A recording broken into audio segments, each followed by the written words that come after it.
Voici où nous en sommes. Cette digue a bien été construite, celle-ci aussi, de même que le viaduc.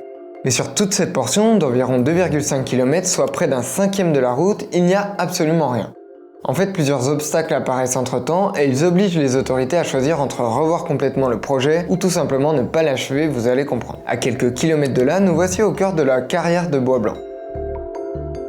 Vous allez me dire, ok, mais quel rapport avec ce projet de route? Eh bien, c'est l'un des principaux facteurs qui explique l'inachèvement des travaux. Pour mener à bien l'option choisie, et principalement pour construire les digues, il faut de grandes quantités de matériaux. Ce besoin, il est estimé à 12 millions de mètres cubes, et si ça ne vous dit pas grand chose, dites-vous que c'est plus de 5 fois la pyramide de Khéops. Les possibilités d'importer ces ressources de l'extérieur sont très limitées et très coûteuses, alors le plan est de les extraire dans des carrières directement sur l'île.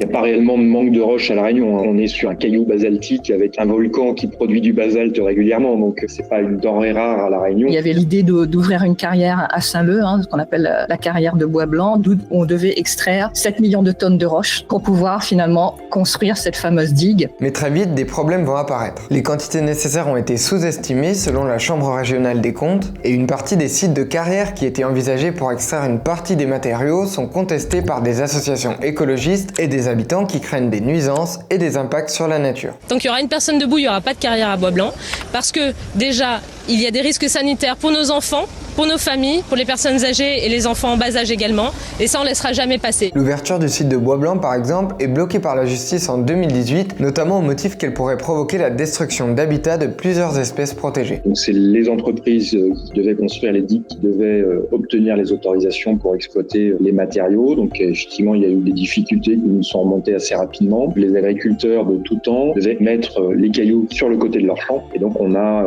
utilisé cette ressource plutôt que d'ouvrir une carrière. Donc l'ordre de grandeur, c'est que 90% des cailloux qui ont servi à la construction des digues proviennent de ces andins, ce qui présentait un intérêt puisqu'on libérait de la surface agricole utile. Même avec un recours à d'autres solutions comme la récupération de pierres dans des terrains agricoles, cela entraîne une insuffisance des matériaux selon ce rapport de la Chambre régionale des comptes.